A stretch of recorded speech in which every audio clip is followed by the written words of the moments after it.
नमस्कार, स्वागत है आपका न्यूज़ लॉन्चर पर। मैं हूँ नीलू व्यास। कल मैंने आपको एक घटना बताई थी जहाँ पर जबरन किसी के मुँह में यूरिन डाली गई थी। लेकिन ये एक अकलौता मामला नहीं है, आज फिर से एक ऐसा मामला सामने आया है जिसको कुछ दिन हो गए हैं, 12 जुलाई की ये घटना है, जिसमें कि एक 15 साल का दलित बच्चा था और वो साउंड सिस्टम सेटअप करता था, डीजे जो चलाते हैं उसमें साउंड सिस्टम सेटअप करता था। तो उसने ये बताया जा रहा है कि शायद उसने ज़्यादा चार्ज कर लिया था, इसलिए 3 सवर्ण जाति के लोग जिनका नाम बताया जा रहा है किशन तिवारी, दिलीप मिश्रा और सत्यम तिवारी, ये उत्तर प्रदेश के श्रावस्ती का ये की घटना है। और जो विक्टिम है यानी कि जो 15 साल का बच्चा है वो टेक्नीशियन था, जो कि ऑडियो सिस्टम्स को इवेंट्स में सेटअप करता था। और उसको जबरन एक शराब की बॉटल में यूरिन भरी गई और उसको यूरिन जबरदस्ती पिलाया गया। अब उसका कसूर क्या था? क्योंकि ये बोला जा रहा है, जो अक्यूज्ड की फैमिली है, जो आरोपी हैं, उनका ये मानना है कि उसने ज्यादा पैसे लिए डीजे के साउंड सिस्टम को सेटअप करने के लिए। अब इसमें जो ये 15 साल का बच्चा है, इसकी इसके परिवार वालों ने पुलिस में कंप्लेंट लिखवाई है और लिखवाने के बाद जो आई विटनेस अकाउंट्स हैं, उनके हिसाब से एक वीडियो भी है जो कि एक वायरल हो रहा है, जिसमें शायद ये पूरी जो एक्टिविटी है ये दिख रही है। उसको दिखाने में भी बड़ा अजीब लगेगा, लेकिन ऐसा बताया जा रहा है कि जो इसने ज्यादा चार्ज किया था डीजे के साउंड सिस्टम को सेटअप करने के लिए, उसी के चलते ये जो सवर्ण जाति के लड़के थे, इन्होंने जबरन बदला लेने की भावना से उसको जबरदस्ती यूरिन पिलाने की कोशिश की है। अब आखिर ये चलन कौन सा है और इस तरीके की हरकत जो सवर्ण जाति के लोग होते हैं वो कैसे सोच सकते हैं कि इस तरीके की घटना को अंजाम दिया जाए? और जाहिर सी बात है कि अगर उसने ज्यादा चार्ज भी किया है, तो यूरिन पिलाने से कौन सा मकसद उसका सॉल्व होता है? क्या उसके ज्यादा पैसे जो लिए थे वो वापस कर देगा? आखिर इस तरीके की घटना को अंजाम देने के बाद किस तरीके का मैसेज दिया जाता है? और मजे की बात यह है कि ये यूपी के श्रावस्ती इलाके का की घटना है, जहां पर आज आप देख रहे हैं कि योगी जी मस्त हैं और मोदी जी मस्त हैं, क्योंकि उनको अभी ये देखना है कि उनको अपनी सत्ता कैसे बचानी है। योगी जी अभी इस बात में ज्यादा मसरूफ हैं कि कहीं ऐसा ना हो कि उनको बीजेपी से बाहर कर दिया जाए या फिर उनकी जो सीएम पद की कुर्सी है वो डोल जाए, कोई दूसरा आकर बैठ जाए। तो उनको अभी फिलहाल इन चीजों से मतलब बिल्कुल नहीं है। तो जब योगी और मोदी अभी सत्ता के खेल में पड़े हुए हैं, तो उन्हीं के राज में आप देख दलित जो नाबालिग बच्चे हैं उनके साथ किस किस तरीके की घटना हो रही है। आज इस पर हमारे साथ दो लोग हैं, दो दलित एक्टिविस्ट हैं बात करने के लिए। एक कैप्टन दिनेश चंद्रा हमारे साथ हैं। दिनेश चंद्रा जी, आपका बहुत बहुत स्वागत है। और मिस्टर दारापुरी हैं, सोशल एक्टिविस्ट हमारे साथ जुड़े हुए हैं। मिस्टर दारापुरी, आपका भी बहुत बहुत स्वागत है। आज की चर्चा मैं दिनेश चंद्रा से शुरू करती हूँ कि दिनेश जी, आजकल इस तरीके की घटना बहुत ज्यादा बढ़ रही है, जहां पर जबरन लोगों को यूरिन पिलाया जा रहा है या फिर उनके मुंह में यूरिन लोग कर कर आ जाते हैं। इस तरीके की घटना इतनी ज्यादा क्यों बढ़ती जा रही है? क्या कोई इसमें आप पैटर्न देख रहे हैं? नीलू जी, धन्यवाद मुझे बुलाने के लिए। आपका कहना सही है कि ये घटनाएं पिछले कुछ सालों से ज़्यादा हो रही हैं और अभी हाल के समय में इनकी संख्या लगातार बढ़ती जा रही है। और ये बढ़ना ख़ास तौर से देखा गया है, ये जो लोकसभा का चुनाव है, इसके बाद से घटनाएं ज़्यादा तेज़ी आई है इन घटनाओं में। इसका कारण क्या हो सकता है? अगर जो हम ऐसा देखते हैं, ऐसा पैटर्न देखने को मिलता है कि लोकसभा के चुनाव के बाद ऐसी घटनाएं बढ़ी हैं, तो मतलब ये है कि इसका कुछ तो एक पॉलिटिकल कनेक्शन होना चाहिए। तो पॉलिटिकल पॉलिटिकल कनेक्शन क्या हो सकता है? शायद ये माना जाता है कि अगर जो उत्तर प्रदेश में इस बार केवल 35 सीटें इनको मिली हैं भाजपा को, तो ये दलितों के कारण मिली हैं या माइनॉरिटीज के कारण मिली हैं। ऐसी घटनाएं खाली दलितों के साथ नहीं, माइनॉरिटीज के साथ में भी हैं। मैं 10 सेकंड में आपको बता देता हूँ। अभी कल की घटना है जहां पर कि क्रिश्चियंस की एक प्रेयर मीटिंग में तोड़-फोड़ की गई। ये कहाँ की है? देहरादून की। और उसके पहले राजस्थान और मध्य प्रदेश में साहू जी महाराज का एक मॉन्यूमेंट था, उसको तोड़ा गया। और एक मस्जिद पर चढ़कर तोड़ा गया और उनकी मुस्लिम्स की दुकानें जलाई गई। तो ये एक आप पैटर्न देखें कि इनमें कुछ ज़्यादा ही आ गई है तेज़ी। It has got certain political connection definitely, क्योंकि ये लोकसभा चुनाव के बाद आई है। ये या तो ये है कि इन वर्गों को दंडित करना है और टेरराइज़ करना है कि अगर जो नहीं तो इन वर्गों को दंडित करना है और एक पॉलिटिकल मैसेज भिजवानी है कि देखिए आपने बीजेपी को वोट नहीं दिया, इसलिए अब आपके साथ हम ये करेंगे। क्या ये मैसेज जा रहा है? जी, मैसेज ये देने की कोशिश की जा रही है कि अगली बार आप हमें अच्छा दूसरा एक चीज़ और है, मैसेज उन लोगों के लिए भी है जो लोग समाज में अवेयरनेस फैलाने की कोशिश करते हैं। उनके लिए भी ये मैसेज है दबा-छिपा कहीं पर कि देखिए आप अगर जो समाज को जगाने की कोशिश करेंगे, तो हम ये कर सकते हैं। अभी देखिए देखते रहिए, अभी कुछ दिन बाद अटैक जो है, डायरेक्ट अटैक होगा, जो सोशल अवेयरनेस फैलाने में लगे हुए हैं या जो सोशल एक्टिविस्ट कहलाते हैं, उनके ऊपर अटैक होगा अभी। इसकी हमें पूरी संभावना लगती है। अच्छा ये वो तो ठीक है, पॉलिटिकल मैसेज तो ठीक है, लेकिन ये यूरिन पिलाने का काम क्यों किया जाए? कोई दूसरा पैसे मार्केट में ज़्यादा ले लेता है, तो उसके साथ तो ऐसा नहीं होता है। ऐसा दलित के साथ क्यों होता है कि उसको मार पीट के उसको यूरिन पिला दिया जाए? वो कहीं न कहीं बैक ऑफ द माइंड होता है कि these people they deserve such treatment, जो कि ऐतिहासिक काल से चला आ रहा है। और इस चीज़ को बल मिलता है जब कानून को एक तरफ रख के कानून के रखवाले म्यूट स्पेक्टेटर बन के खड़े रहते हैं। हमारा समाज, जो चाहे दलित वर्ग से हो, चाहे सवर्ण वर्ग से हो, वो इस पर चुप रहता है और उसमें से कुछ लोग इसको बढ़ावा देते हैं इस नाम पर कि साहब ये एक दिन हमारे सर पर बैठ के पेशाब करेंगे, ये पूरे देश में फैल जाएंगे तो कब्जा कर लेंगे सत्ता पर। इस तरीके की चीजें आप देखिए, ट्विटर पे देखिए, फेसबुक पर देखिए, बहुत प्रिवेलेंट है। उसका नतीजा कहीं ना कहीं ये होता है। तो ये एक जो सोच है, जिस सोच के तहत क्लास डिवीजन होता है, कास्ट डिवीजन होता है, उस सोच को हम सिंचित कर रहे हैं। चाहे वो पैसिव लोग हों, चाहे एक्टिव लोग हों जो दलितों के अगेंस्ट काम करते हैं, माइनॉरिटीज के अगेंस्ट काम करते हैं। इतना ही दोषी वो भी हैं जो पैसिवली इन सब चीजों को देखते हैं, जो इसके खिलाफ बोलते नहीं है, डर की वजह से या और किसी वर्ग की वजह से, या हमें क्या लेना देना। इस चीज का फायदा ये सब उठाते हैं। बिल्कुल। लेकिन आपने अब जो एक बड़ी बात कही कि जो क्योंकि बीजेपी को वोट नहीं किया गया, इस वजह से एक तरीके का ये एक रिवेंज एक्शन है।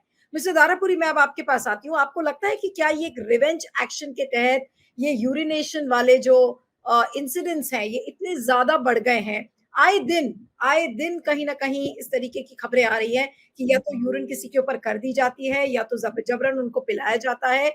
आखिर इसके इसके पीछे का मकसद आपको क्या लगता है? और पुलिस का रवैया ऐसे जो नॉर्मली केसेस में क्या होता है? क्या एफआईआर दर्ज होती है या फिर पुलिस चाहती है कि नहीं इसको रफा-दफा कर दिया जाए ये मामला क्योंकि ये सवर्ण जाति के लोगों ने ऐसा किया है? जी। अ, देखिए ऐसा है, हाँ, जैसे हम जानते हैं जो उत्तर प्रदेश है, उत्तर प्रदेश में जो हमारी सामाजिक व्यवस्था है वो सामंती व्यवस्था है। यहाँ पर जाति भेद, जाति पीड़न जो है वो हमेशा से रहा है। हाँ, इतना ज़रूर है कि कुछ परिस्थितियों में ये बढ़ जाता है, कुछ परिस्थितियों में थोड़ा रुका रहता है। एक ये जो आंकड़े वगैरह आए हैं अत्याचार के बारे में, जो एनसीआरबी की रिपोर्ट्स वगैरह आती है, उनसे ये पाया गया है कि एक तो सामान्य ये कंक्लूजन है कि जो बीजेपी शासित राज्य है वहां पर जो दलित एट्रोसिटीज हैं वो नॉन बीजेपी रूल जो राज्य हैं उनके मुकाबले में ज्यादा है। अच्छा, दूसरा ये भी है कि उत्तर प्रदेश में काफी लंबे समय से उत्तर प्रदेश दलितों पर अत्याचार में वो नंबर 1 रहा है।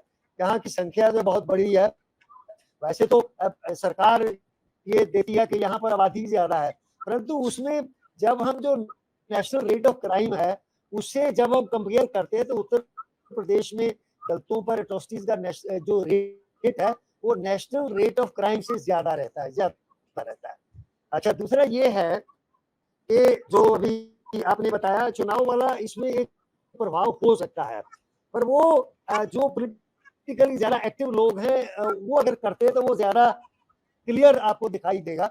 इस मामले में मैं नहीं समझता कि ऐसा कुछ बहुत दिखाई दे रहा, पर एक चीज जरूर है कि जब से ये बीजेपी की सरकार आई है जो कि हिंदुत्व को इम्प्लीमेंट कर रही है, तो इसमें जो मैं कह रहा था कि हिंदुत्व का जो राज्य जो पोस्ट राज्य है उसमें जो स्वर्ण मानसिकता है वो ज्यादा और स्ट्रॉन्ग हुई है, और जो स्वर्ण मानसिकता है वो जाति भेद की मानसिकता है।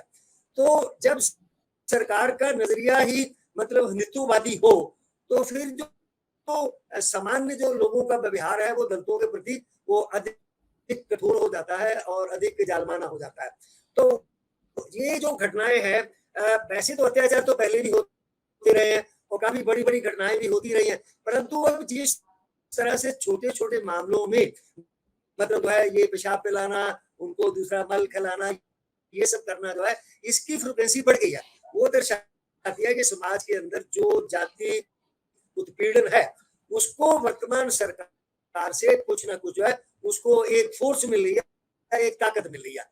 और ये जो घटना है इसमें तो कोई ऐसी बात ही नहीं है। अगर उसको रेट को दे के कोई बात है तो आप उसको हल कर सकते हैं, बैठ के हल कर सकते हैं, परंतु उसके साथ इस प्रकार से व्यवहार करना कि उसको जो है यूरिन पिलाना, ये केवल वो पैसे का झगड़ा नहीं है, ये जो स्वर्ण मानसिकता का जो प्रभुत्व है उसको स्थापित करने का, स्थापित रखने का है, और दलितों को ये सबक सिखाने का है कि आप कोई भी आपकी कोई भी सही या गलत बात जो है वो हम सहन करने को तैयार नहीं है। और इधर योगी जी एक तरफ बड़ा दावा करते हैं हमने इसको क्राइम फ्री कर दिया, गुंडा फ्री कर दिया, ये कर दिया, वो कर दिया, तो दूसरी तरफ ये जो इस प्रकार के जो अपराध हैं वो बराबर हो रहे हैं। तो ये बीजेपी की सरकार का होना भी गलत अत्याचारों को एक बढ़ावा दे रहा है, क्योंकि ये उस जातिवादी मानसिकता का पोषक है जो कि हम सबके लिए एक बड़ी चिंता की बात है। ठीक है, अब मैं कैप्टन दिनेश चंद्रा के पास आती हूँ कि मिस्टर चंद्रा, आए दिन योगी जी इस बात का दावा करते रहते हैं कि देखिए हमने माफियाओं को खत्म कर दिया, और जितने भी माफिया जो बुलंदी से रहते थे हमने उन सबको एक झटके में खत्म कर दिया। अब योगी जी या फिर मोदी सरकार इस तरीके के लोगों को सबक क्यों नहीं सिखा पाती? अब पुलिस के लेवल पर एक एक करके चलते हैं, पुलिस क्या करती है जब इस तरीके के एफआईआर दर्ज होते हैं? पहली बात तो कई केसेस में मैंने सुना है कि एफआईआर इसमें दर्ज होता ही नहीं है, नॉर्मली कह दिया जाता है कि आप कंप्लेंट कर दो, एफआईआर नहीं होगी। तो पुलिस के लेवल पर सबसे पहले क्या कोताही बरती जाती है ऐसे मामले में जब ये सामने आते हैं? तो जी, सबसे पहले तो मैं जो आपने शुरू में पूछा कि योगी जी ने बोला कि ये माफिया फ्री हो गया है और अपराधी अपराध फ्री हो गया है, तो शायद मेरे ख्याल से वो अपनी परिभाषाओं के हिसाब से ऐसा बोलते हैं। उन्होंने अपराध और अपराधियों की परिभाषा ही बदल दी है। वो डिसाइड करते हैं कि ये चीज अपराध में शामिल होगी, ये चीज अपराध में नहीं शामिल होगी। प्रशासन डिसाइड करता है या योगी जी डिसाइड करते हैं कि इस पर गैंगस्टर एक्ट लगा दो, इस पर ये धारा लगा दो। तो ये चीज पुलिस डिसाइड नहीं करती है, ये डिसाइड करते हैं पॉलिटिशियंस की किस पर कौन सी धारा लगेगी। तो इसलिए ऐसा है कि माफियाओं की परिभाषा और अपराध की परिभाषा बदल दी गई है, तो वो फिर अपनी परिभाषा में फिट करके अपराध और माफियाओं को देखते हैं। दूसरी चीज, जब पुलिस के पास लोग जाते हैं, दारापुरी सर इसके बारे में ज्यादा जानते होंगे, तो सबसे पहली चीज होती है एफआईआर।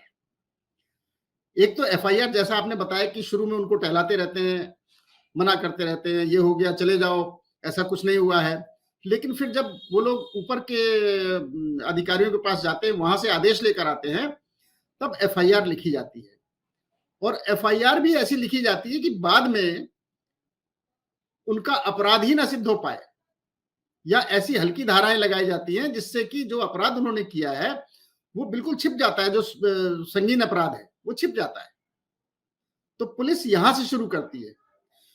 तो यहां पर ना तो उस बेचारे दलित की इतनी पहुंच होती किसी से कानूनी सलाह ले ले, कानूनी सलाह इतनी महंगी है कि वो उसको अफोर्ड नहीं कर सकते, तो वो केवल जो आस-पास के दलाल होते हैं, उनके ऊपर निर्भर करते हैं, या पुलिस का जो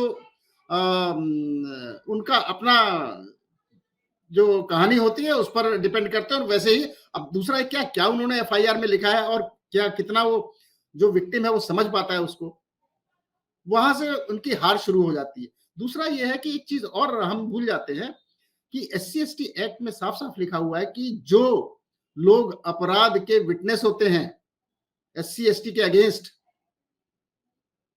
या वो चुप रहते हैं, मैं सहयोग की बात नहीं कर रहा, जो चुप रहते हैं, उनके ऊपर भी SC/ST एक्ट में मुकदमा चलाए जाने का प्रावधान है।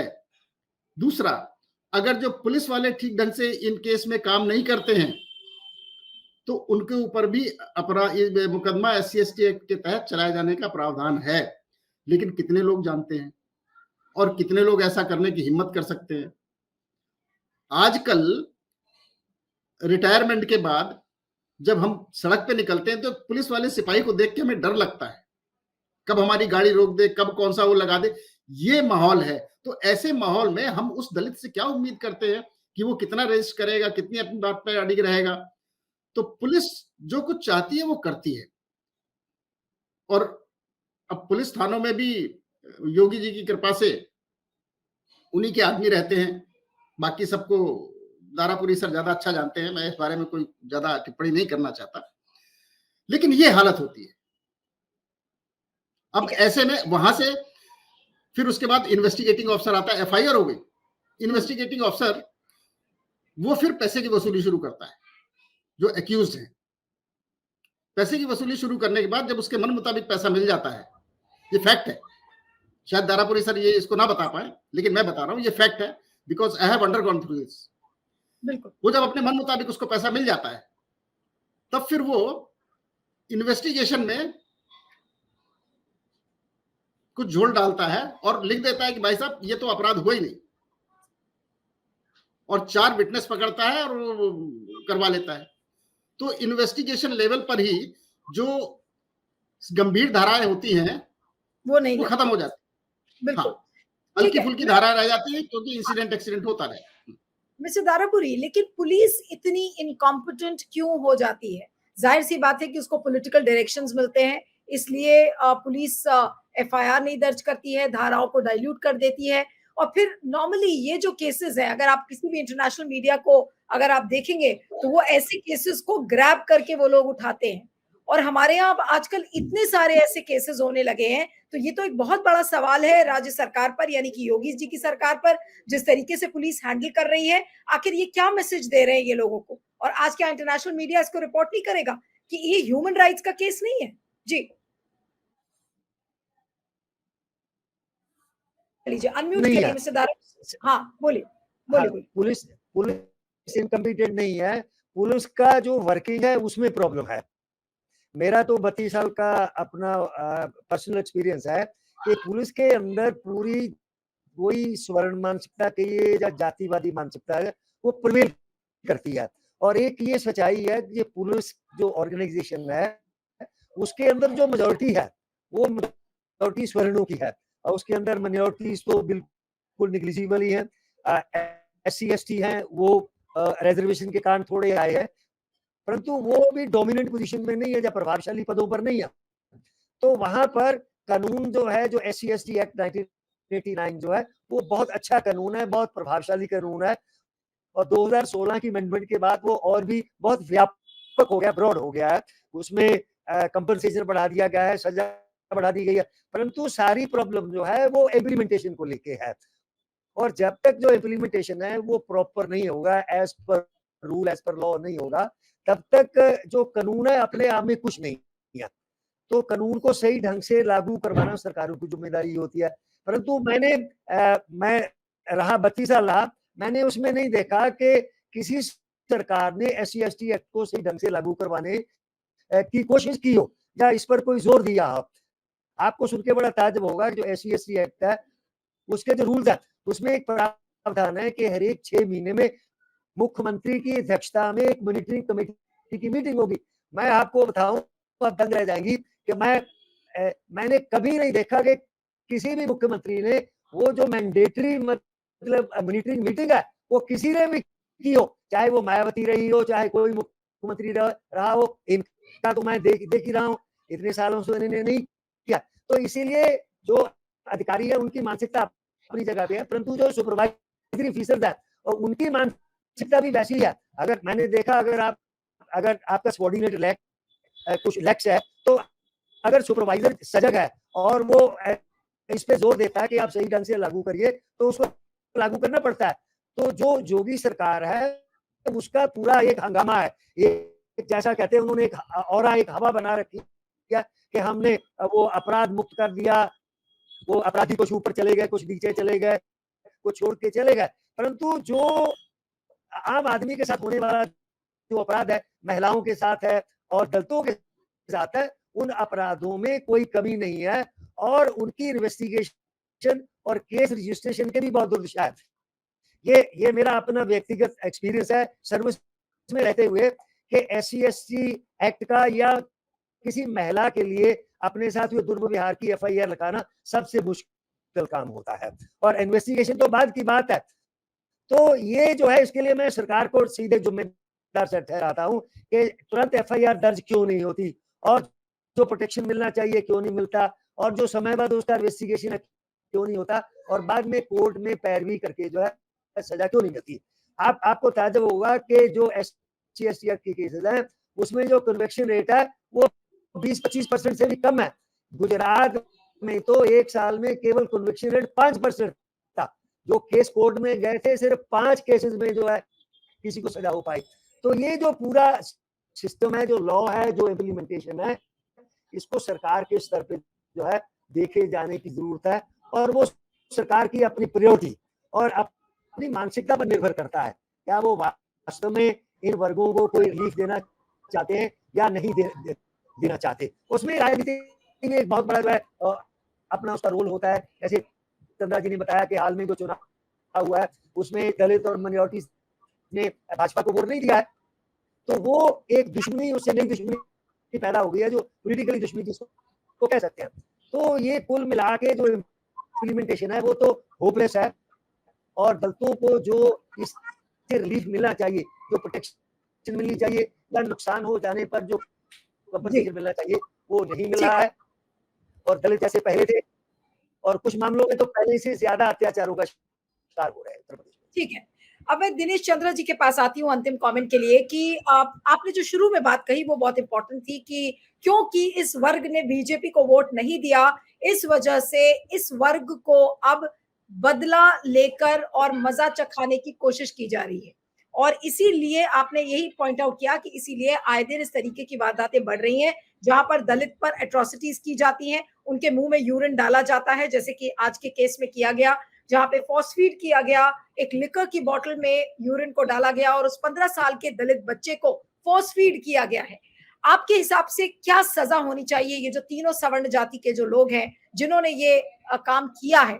अब इसमें कंप्लेंट दर्ज हुई है, FIR कितनी आगे बढ़ी है, क्या हुआ है इन्वेस्टिगेशन में, अभी डिटेल सामने नहीं आए, लेकिन आपके हिसाब से इन तीनों के खिलाफ क्या सजा होनी चाहिए और आज योगी आदित्यनाथ की सरकार से आप क्या कहेंगे इस केस में? जी देखिए, जहां तक सजा कितनी होनी चाहिए, the amount of sentence is to be decided by court.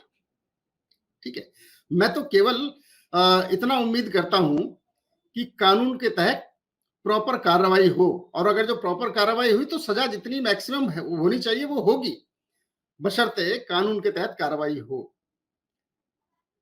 दूसरा, अब योगी जी को हम क्या बोले, क्योंकि उनको तो हम थोड़ी, बहुत सारे लोग बोलते हैं, लेकिन उनका एक अपना तरीका है एडमिनिस्ट्रेशन का, वो अपना उस तरीके से एडमिनिस्ट्रेशन चला रहे हैं। एक छोटी सी बात मैं बोल दूं मानसिकता के बारे में। हमारे मित्र हैं, कर्नल साहब हैं, मैं नाम नहीं लूंगा उनका, तो मॉर्निंग वॉक में टहलते टहलते वो बताते हैं, काफी दिन पहले की बात है, 2 साल पहले की, मैं भी रिटायर हो चुका था, वो भी रिटायर हो चुके थे, तो वो बताते हैं बड़े फख्र के साथ कि जब तक मैं आर्मी में था और रिक्रूटमेंट हैंडल करता था, मैंने एक भी मुसलमान को फौज में भर्ती नहीं होने दिया। ठीक है, और उसके साथ साथ एक दिन और उन्होंने बताया कि सर आप जो ये देखते हैं कि सुप्रीम कोर्ट में, हाई कोर्ट में हमने चैलेंज किया SC/ST एक्ट के अबॉलिशन के लिए, इसको मैंने इनिशिएट किया था, बड़े फक्र के साथ बताते हैं। तो नीलू जी, ये मानसिकता है, और उन लोगों की मानसिकता है जो बड़े-बड़े उच्च पदों पर रह चुके हैं, and they feel it is their positive contribution for the country. ये जी। मिस्टर दारापुरी, आप हाथ उठा रहे थे, आप कुछ कह रहे थे? उसके बाद कार्यक्रम को खत्म करती हूँ। जी सर। हाँ, हाँ, आवाज़ नहीं आ रही है, आपकी आवाज़ नहीं आ रही है सर। अनम्यूट कर लीजिए, अनम्यूट करिए सर, अनम्यूट। सर अनम्यूट करिए। अभी अभी तक तो ये समस्या थी इस एक्ट को इम्प्लीमेंट करने की, पर अब जो नया कानून आ गया है, जो आईपी ये नया जो आया है, उसमें तो एफआईआर लिखी नहीं जाएगी। उसमें तो ये प्रावधान हो गया है कि 3 साल और 7 साल की, अगर 3 साल से लेकर 7 साल तक की जो सजा है, उसमें एफआईआर नहीं लिखी जाएगी, और उसमें 15 दिन तक पुलिस पहले जांच करेगी। और जिसका मतलब क्या है कि 15 दिन में तो पुलिस ऐसा कर देगी कि एफआईआर लिखाने वाला ही भाग जाएगा। तो अब तो सबसे बड़ी अड़चन तो नया कानून आ गया है, और वो ना केवल दलितों के सामने आएगा, वो सबके सामने आएगा। तो ये जो है, उसे SC/ST एक्ट जो है, वो उसकी एफआईआर दर्ज कराना और उसमें सजा दिलाना, वो और भी मुश्किल हो जाएगा। यानी कि अंत में दिनेश चंद्रा जी, आपसे पूछूंगी कि क्या ये जो नया दलितों का जो कानून आया था, जिसमें कहा गया कि नहीं कड़ी से कड़ी सजा देंगे, तो उस कानून का एक तरीके से क्या देश में चुटकुला बन गया है? और क्या दलितों के साथ और अत्याचार, अब अगर यही हालत रहेगी तब तो अत्याचार बढ़ता जाएगा। चाहे वो योगी जी हो, चाहे मोदी जी हो, चाहे कोई भी जी हो, लेकिन वो इस तरीके का अत्याचार तो बढ़ता जाएगा। जी दिनेश चंद्रा जी। देखिए, ये जो लोग कहते हैं ना कड़ी से कड़ी सजा मिलनी चाहिए, कड़ी से कड़ी सजा देंगे, किसी को बख्शेंगे नहीं, ये कानून की किताब से बाहर नहीं जा सकते। जितनी सजा नियत होगी as per the gravity of the offence, उससे बाहर नहीं जा सकते। ये नहीं कह सकते कि इसने साहब अगर जो पेशाब कर दिया मुंह में तो उसको फांसी की सजा दे देंगे, हम नहीं कह सकते। ठीक है, उसके अपने लिमिटेशंस है। अच्छा, आपके सवाल का एक, मैं जो आपने योगी जी के बारे में पूछा कि उनसे आप क्या कहेंगे, तो मैं योगी जी से केवल ये कहूंगा कि आप कृपया कानूनी प्रक्रिया में हस्तक्षेप बंद कर दें, बस कानून को अपना काम करने दें। ये मैं उनसे गुजारिश करूंगा, अगर जो संभव हो तो पहुंचा दीजिएगा। आई एम श्योर लोग देखेंगे जरूर इस वीडियो को। और आज जितनी भी बातें डिस्कस हुई हैं, उससे यही लगता है कि सब कुछ पुलिस अगर चाहे ठीक से तो कर सकती है, लेकिन कंप्लेंट केवल दर्ज करना, फिर उसमें जो रिक्वायर्ड प्रोविजंस हैं उनको ना डालना, इसको डाइल्यूट करना, तो फिर आप कहाँ जस्टिस कर रहे हैं दलित के परिवारों से और दलितों के साथ।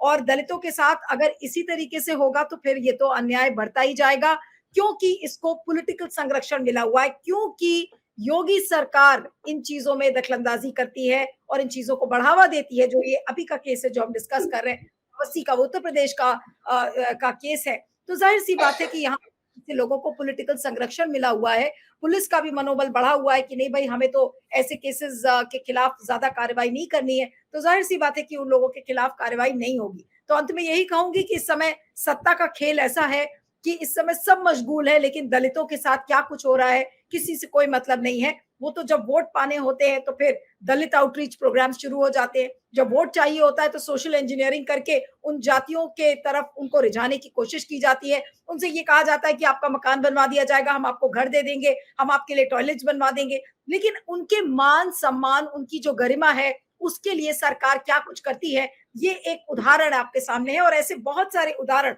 हर दिन हमारे देश में आ रहे हैं, और सरकार हाथ पे हाथ धरकर बैठी रहती है, पुलिस कुछ नहीं करती। एफआईआर दर्ज करना तो बहुत दूर की बात है, पुलिस शायद जाकर पूछती भी नहीं होगी कि आखिर उसके परिवार पर क्या बीत रही है अगर इस तरीके की कोई घटना सामने आती है। कल भी हमने आपको इसी न्यूज लॉन्चर के प्लेटफॉर्म पर एक घटना बताया था कि एक दलित परिवार था जहां पर शादी हो रही थी, और शादी में उस परिवार ने कीचड़ पड़ा हुआ था और उसके ऊपर मिट्टी डाल दिया था, तो कुछ दबंग आए और उन्होंने मारपीट की, और फिर जबरन यूरिन मुंह में डाली गई उसके, और वो माझी परिवार का था जिसके बारे में हमने लॉन्चर पे बताया था। कल काफी लोगों ने इस वीडियो को देखा, मेरे पास भी बहुत सारे मैसेजेस आए थे। तो इस तरीके की घटनाएं लगातार हो रही हैं, ये इक्का दुक्का मामला नहीं है। और जो दलित राइट्स एक्टिविस्ट्स हैं और जो दलितों के ऊपर काम करते हैं, उनसे अगर आप बात करिए तो आपके रोंगटे खड़े हो जाएंगे कि वो ये कहते हैं कि मैडम हमारे पास सुबह से शाम तक ऐसे पता नहीं कितने केसेस हैं, आधे केसेस मीडिया रिपोर्ट नहीं करता है, पुलिस सुध नहीं लेती है, सरकार को कोई मतलब नहीं है, तो क्या होगा उन दलित परिवारों का? आप इस वीडियो के ऊपर फीडबैक दीजिएगा और बताइएगा कि आपको ये वीडियो कैसा लगा। आप दोनों का बहुत बहुत शुक्रिया। Captain Dinesh Chandra, mister Darapuri, thank you so much for joining. Thank you.